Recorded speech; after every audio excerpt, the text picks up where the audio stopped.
ओम श्री गणेशाय नमः। 20वें अध्याय का शेष भाग का उच्चारण करते हैं। श्री राधे राधे सबको। इसमें मन का विवरण किया गया था। मन को स्थिर करने के लिए नाम जप की आवश्यकता होती है। जप से मन की मलिनता और चंचलता दूर होती है। अतः किसी भी मंत्र का जाप करो। सांसारिक विषयों के संग से बिगड़ा हुआ मन ईश्वर का ध्यान करने से सुधरता है। सभी के अंतर में परमात्मा है, फिर भी वे सभी का दुख दूर नहीं करते। अंदर विराजे हुए चैतन्य रूप परमात्मा मन बुद्धि को प्रकाश देते हैं। भगवान का स्वरूप ऐसा तेजमय है कि हम जैसे साधारण जीव उन्हें देख नहीं पाते। श्री राधे राधे। भगवान का निर्गुण स्वरूप सूक्ष्म होने के कारण दिखाई नहीं देता। भगवान का सगुण स्वरूप तेजमय है, अतः वह भी नहीं दिखाई देता। इस कारण से हम जैसों के लिए भगवान नाम स्वरूप मंत्र स्वरूप ही इष्ट है। भगवान चाहे स्वयं को छिपा ले, किंतु अपने नाम को नहीं छिपा सकते। नाम स्वरूप प्रकट है, अतः परमात्मा के किसी नाम स्वरूप का दृढ़ मन में आश्रय ले लो। मंत्र के बिना मन शुद्धि नहीं हो सकती। बिगड़ा हुआ मन ध्यान के साथ तप करने से सुधरेगा। वासना का नाश वासना से ही करना पड़ता है। अस्तः वासना विनाश सद्वासना से होगा। जब मनुष्य सोचेगा मुझे जन्म मरण के फेरों से मुक्त होना है, मुझे गोलोक में जाना है, मुझे किसी माता के गर्भ में नहीं जाना, मुझे इसी जन्म में परमात्मा के दर्शन करने हैं, ऐसी भावना रखने से मन सुधरेगा। कांटा कांटे से निकलता है, उसी तरह वासना ही वासना को बाहर निकाल फेंकती है। फिल्म देखने की वासना दूर करनी है तो परीक्षा में पहला नंबर आने की वासना रखो। ऐसी भावना से अध्ययन में रुचि पैदा होगी। अध्ययन की रुचि से फिल्म देखने की वासना छूट जाएगी। श्री राधे राधे। श्री राधे राधे। एक वृत्तांत सुनाते हैं। किसी एक राजा के पास एक बकरा था। राजा ने एक बार ऐलान किया कि एक बकरे को जंगल में चराकर उसे तृप्त करके लाएगा, उसे मैं आधा राज्य दूंगा, किंतु बकरे का पेट पूरा भरा है या नहीं, इसकी परीक्षा मैं खुद करूंगा। इस ऐलान को सुनकर मनुष्य ने राजा के पास आकर कहा कि बकरा चराना कोई बड़ी बात नहीं है, और वह बकरे को लेकर जंगल में गया। वहाँ सारा दिन उसने कोमल हरी हरी घासें बकरे को खिलाई। शाम होने पर उसने सोचा अब तो बकरे का पेट भर गया होगा, क्योंकि सारा दिन उसे चराता फिरा हूँ। बकरे के साथ वह राजा के पास आया। राजा ने थोड़ी सी हरी घास बकरे के आगे रखी तो बकरा उसे खाने लगा। इस पर राजा ने उस मनुष्य से कहा कि तूने उसे भर पेट नहीं खिलाया, वरना यह घास क्यों खाने लगेगा। श्री राधे राधे। बहुतों ने बकरे का पेट भरने का प्रयत्न किया, परंतु जो ही दरबार में उसके सामने घास डाल दी जाती वह खाने लगता। एक सत्संगी ने सोचा राजा के इस ऐलान का कोई रहस्य तत्व है, मैं युक्ति से काम लूँगा। वह बकरे को चराने के लिए चला गया। जब भी बकरा घास खाने ले जाता तो वह लकड़ी से मार देता। उसे दिन में कई बार ऐसा हुआ। अंत में बकरे ने सोचा यदि मैं घास खाने का प्रयत्न करूँगा तो मुझे मार खानी पड़ेगी। श्री राधे राधे। शाम को वह सत्संगी बकरे को लेकर दरबार में लौटा। बकरे को घास बिल्कुल नहीं खिलाई थी, फिर भी उसने राजा से कहा मैंने इसे भरपेट खिलाया है, आप इसकी परीक्षा कीजिए। राजा ने घास डाली, लेकिन बकरे ने खाया कि तो दूर, उसे सूंघा तक नहीं। बकरे के मन में यह बात बैठ गई कि घास खाऊंगा तो मार पड़ेगी, अतः उसने घास नहीं खाई। यह बकरा हमारा मन ही है। बकरे को घास चराने ले जाने वाला जीवात्मा है, राजा परमात्मा है। मन को मारो, मन पर अंकुश रखो। मन सुधरेगा तो जीवन सुधरेगा। मन को विवेक रूपी लकड़ी से रोज पीटो। भोग से जीव तृप्त नहीं हो सकता, त्याग से ही तृप्ति समाई हुई है। मन अहंता और ममता से भरा हुआ है। मन जब कुछ मांगे तब उसे विवेक रूपी लकड़ी से मारोगे तो वह वश में हो जाएगा। रामदास स्वामी ने मन को बोध दिया है दृढ़ वैराग्य, तीव्र भक्ति, यम नियम आदि अभ्यास से चित्त वश में होता है और स्थिर होता है। अंत में धीरे धीरे प्रकृति भी अदृश्य हो जाती है। संसार पर वैराग्य लाने का एक ही उपाय है। इस जगत में सुखी होने के दो ही मार्ग हैं, एक ज्ञान मार्ग, दूसरा भक्ति मार्ग।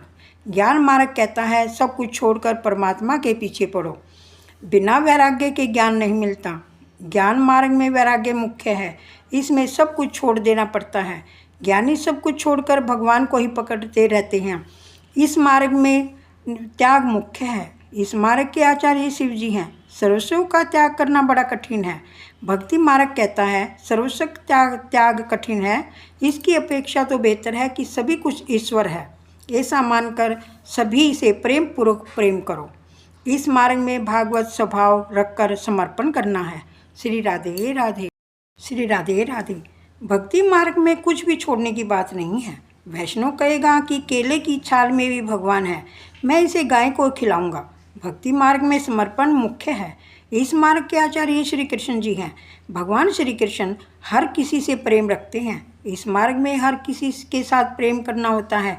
भगवान जैसा प्रेमी न तो कोई हुआ है और न कोई होगा। एक बार भृगु ऋषि बैकुंठ में गए। भगवान सो रहे थे, लक्ष्मी जी चरण सेवा कर रही थी। भृगु को लगा यह तो कोई विलासी लगता है, उसे बड़ा देव कौन कहेगा। ऋषि तो परीक्षा करने आए थे, अतः उन्होंने सोए हुए भगवान की छाती पर लात मार दी। भृगु ऋषि ने लात मारी, किंतु उस लात मारने वाले से भी मेरा कन्हैया तो प्रेम ही करता है। भगवान ने ऋषि से कहा, मेरी छाती बड़ी कठोर है, आपके चरण कोमल हैं, शायद आपके चरणों में चोट आई होगी। इतना कहकर भगवान ऋषि के चरण दबाने लगे। कोई जगत में ऐसा प्रेम करने वाला दूसरा नहीं। विष देने वालों से भी कन्हैया प्यार करता है। लक्ष्मी जी को बुरा लगा। वे बोली, ऐसा भी कहीं परीक्षा हो सकती है क्या? परीक्षा करने का यह ढंग अच्छा नहीं। मैं ब्राह्मणों के घर नहीं जाऊंगी। लक्ष्मी ने ब्राह्मणों को त्याग दिया, इसलिए सामान्य ब्राह्मण गरीब ही रह गए हैं। ज्ञानी मानते हैं कि जब से यह शारीरिक संबंध हुआ है तब से इसी से दुख हुआ है, अतः वे शरीर से प्रेम नहीं करते। प्रेम करना ही है तो सबसे प्रेम करो। किसी से भी प्रेम नहीं करना हो तो कोई बात नहीं, किंतु अपने शरीर से तो प्रेम करो ही मत। एक परमात्मा से प्रेम करो, सभी से प्रेम करो अथवा सभी का त्याग करो। यदि तुम सभी का त्याग नहीं कर सकते हो तो सभी में ईश्वर का भाव रखो, सभी से प्रेम करो, सभी में समता का त्याग करो, सब कुछ ईश्वर को समर्पित करके सभी कर्म फलों का त्याग करो। श्री राधे राधे। सभी के प्रति ममता मेरापन होना ही समर्पण मार्ग है। अमुक के प्रति ही ममता होना स्वार्थ मार्ग है। आज तो सभी स्वार्थ मार्गी हैं। पैसों मारो परमेश्वर ने, पत्नी मारी गुरु, छैया छोकरा मारा सालिग्राम, पूजा को नहीं करूं।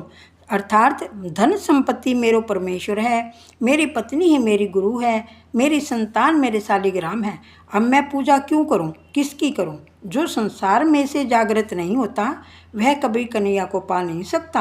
कंस काम और अभिमान है, वही सभी को कारागार में रखता है। जागृत कौन है? जो मन से विषय सुख का त्याग करके भगवान के नाम का जाप करे, वही जगत में जगत गुरु हुआ। श्री राधे राधे। जब सभी में विषय विलास के प्रति वैराग्य उत्पन्न हो जाए तब मानो कि वह जीव जागा है। कपिल देव कहते हैं, माता यह मन अनादिकाल से संसार में भटकता आया है। सत्संग से मन सुधरता है, वासना का त्याग करने से मन सुधरता है। विवेक को पुरुष संग अथवा आसक्ति को आत्मा का बंधन मानते हैं, किंतु संत महात्माओं के प्रति जब आसक्ति या संग हो जाए तब मोक्ष के द्वार खुल जाते हैं। श्री राधे राधे। अतः सत्संग करो। देवती ने कहा, आप सत्संग करने की आज्ञा देते हैं, किंतु मुझे तो इस संसार में कहीं भी कोई संत दिखाई नहीं पड़ता। कपिल भगवान कहते, माता तब मानो कि तुम ही पापिनी हो। पाप होने पर तो संत का मिलन होने पर भी सद्भावना नहीं होती। संत को ढूंढने तुम कहाँ जाओगी? तुम ही संत बनोगी तो तुम्हें संत मिलेंगे। एक नाथ, तुकाराम, नरसिंह आदि गृहस्थ आश्रमी थे, वे घर में ही रहकर संत बने थे। श्री राधे राधे। संतों के लक्षण जीव में उतारोगे तो संत बन जाओगे। बिना सत्संग के सुख नहीं मिलता। श्री राधे राधे। स्वयं संत बने बिना सच्चा संत नहीं मिलेगा। जैसी दृष्टि वैसी सृष्टि। क्रोध के कारण हनुमान जी को श्वेत फूल भी लाल दिखाई दिए थे। श्री राधे राधे। एक वृत्तांत सुनाते हैं। एक नाथ महाराज रामायण के सुंदरकांड की कथा कर रहे थे। एक सुंदरकांड में सभी कुछ सुंदर है। सुंदरकांड का यह नाम इसलिए रखा गया कि इसमें हनुमान जी को माता सीता जी की पराभक्ति के दर्शन हुए हैं। ब्रह्मचर्य और राम नाम हो तो इस संसार सागर को पार किया जा सकता है। हनुमान जी जैसे ही सागर को पार कर सकते हैं, सागर पार करके हनुमान जी अशोक वन में आए।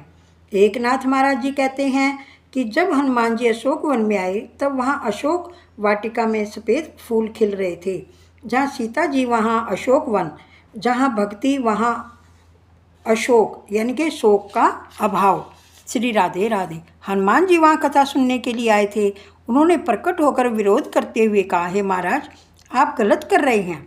अशोक वन में उस समय लाल फूल खिले हुए थे, सफ़ेद नहीं। मैंने अपनी आँखों से प्रत्यक्ष देखा था। एकनाथ महाराज ने कहा, मैं तो अपने सीताराम को मानकर कथा कर रहा हूँ और मुझे जैसा दिखाई दे रहा है वैसा मैं कह रहा हूँ। अंत में इस झगड़े को लेकर वे दोनों श्री राम के पास गए। रामचंद्र जी ने कहा, आप दोनों की बात सही है। क्रोध आवेश से लाल आंखें होने के कारण हनुमान जी ने लाल फूल देखे थे, अन्यथा फूल तो सफ़ेद ही थे। श्री राधे राधे। जिसकी दृष्टि जैसी उसे वैसी ही सृष्टि दिखाई देगी। दुर्योधन को जगत में कोई संत नहीं मिला, उसने सभी को दुर्जन ही पाया। युधिष्ठिर को कोई दुर्जन नहीं मिला, उसने सभी को सज्जन ही पाया। संतों के धर्म में तितिक्षा को प्राधान्य दिया गया है। सहन करोगे तो सुखी होगे। संतों का चरित्र पढ़ो। श्री राधे राधे। संतों को कई दुख सहने पड़े, किंतु उन दुखों का संतों पर कुछ असर नहीं होता। अतिशय सहन करे वही संत है। एकनाथ महाराज पैठन में रहते थे। गोदावरी नदी की ओर जाने वाले मार्ग पर एक पठान रहता था। एकनाथ महाराज उसी रास्ते से स्नान करने के लिए जाते थे। वह पठान महाराज को बहुत सताता था, किंतु महाराज सभी कुछ सहते रहते थे। एक दिन उस पठान ने सोचा, ये ब्राह्मण क्रोधित नहीं होता तो आज मैं उसे क्रोध दिला के ही रहूँगा। महाराज स्नान करके वापस आ रहे थे तो उस पठान ने महाराज पर थूक दिया। महाराज दूसरी बार स्नान करने गए, फिर पठान ने महाराज पर थूक दिया। कई बार ऐसा होता रहा, किंतु महाराज को क्रोध न आया। गोदावरी से कहने लगे, हे माता, तेरी कृपा है, तू मुझे स्नान करने के लिए बार बार बुला रही है। वह पठान चाहे दुर्जनता करता रहे, मैं अपनी सज्जनता नहीं छोड़ना चाहता। पठान ने 108 बार महाराज पर थूका और उतनी ही बार महाराज ने गोदावरी में स्नान किया। अंत में वह पठान लज्जित हुआ। उसने महाराज के पांव छुए और माफ़ी मांगी। उसने कहा, महाराज, आप संत हैं, ईश्वर हैं, मैं आपको पहचान न सका। महाराज ने उत्तर दिया, अक्षमा का कोई सवाल नहीं, तुम्हारे कारण तो आज मुझे 108 बार गोदावरी में स्नान करने का पुण्य मिला है। श्री राधे राधे। शांति उसी की बनी रहती है जो अंदर से ईश्वर के साथ संबंध रहे। जो ईश्वर से दूर है उसे शांति कहाँ से मिलेगी। कपिल जी कहते हैं, माता, जो बहुत सहन करता है वही संत बन सकता है। अतिशय विपत्ति में भी जो ईश्वर का अनुग्रह समझे वही महान वैष्णव है। दुष्ट लोग किसी को भी अच्छा नहीं देख सकते। दुष्टों ने तुकाराम को गधे पर बिठाया। श्री राधे राधे। तो तुकाराम की पत्नी को दुख हुआ, किंतु तुकाराम तो उससे बोले कि मेरे विठलनाथ जी ने मेरे लिए गरुड़ भेजा है, उसी पर मैं बैठा हूँ। सभी ने गधे को देखा, किंतु तुकाराम की पत्नी ने गरुड़ को देखा। श्री राधे राधे। जगत में सब कुछ सहते रहो। जगत में अंधकार का अस्तित्व है, अतः प्रकाश का मूल्य है। संतों का पहला लक्षण तितिक्षा है, तो दूसरा है करुणा। तीसरा लक्षण है सभी देहधारियों के प्रति सुहृदय भाव। अजातशत्रु, शांत, सरल स्वभाव आदि भी संतों के लक्षण हैं। शांति की परीक्षा प्रतिकूलता में होती है। अर्थ धन संपत्ति से तो प्रतिदिन संबंध रखते हो, किंतु उसके साथ साथ परमात्मा से भी संबंध रखोगे तो संपत्ति भी मिलेगी और शांति भी। भागवतकार कहते हैं, इस जीवन गाड़ी की केवल पटड़ी ही बदलनी है। ईश्वर के लिए कुछ न कुछ त्याग करो। संत पुरुष प्रभु के हितार्थ सर्वस्व का त्याग करते हैं, अर्थात वे कहते हैं परमात्मा के संपूर्ण कर्म और अपने सगे संबंधियों का त्याग करते हैं। संत परमात्मा के लिए संसार के विषयों का बुद्धिपूर्वक त्याग करते हैं। भगवान परीक्षा करके ही अपनाते हैं।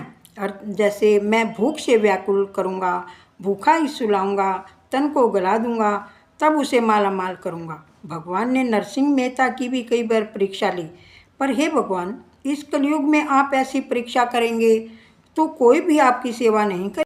श्री राधे राधे। भगवत परायण रहकर भगवान की कथाओं का श्रवण कीर्तन करें। भगवान में चित्त ही रमाता रहे तो भक्ति का विकास होता है। भगवान की कथा सुनने से श्रद्धा दृढ़ होती है, उसके बाद भगवान के लिए आसक्ति बढ़ती है। आसक्ति बढ़ने से वशन आत्मिका शक्ति प्राप्त होती है। जिसकी भक्ति वशन आत्मिका बने उसकी भक्ति सुलभ होती है। भक्ति जब वैष्णव की उत्कृष्ट बनती है तब ईश्वर के पास ले जाती है। हे माता, तीव्र भक्ति के बिना मुक्ति नहीं मिल सकती। तीव्र भक्ति का अर्थ है वैष्णव आत्मिका भक्ति। तुकाराम ने भक्त की बड़ी अच्छी व्याख्या दी है। एक अक्षण भी जो भगवान से विभक्त न हो पाए वह भक्त है। व्यवहार का काम काज निभाते हुए भी जो भगवान से विभक्त न हो पाए वही भक्त सच्चा भक्त है। श्री राधे राधे। 20वां अध्याय संपूर्ण हुआ। श्रीमन नारायण नारायण हरि हरि, लक्ष्मी नारायण नारायण हरि हरि। तेरी लीला सबसे न्यारी न्यारी, हरि हरि। राधे राधे सबको।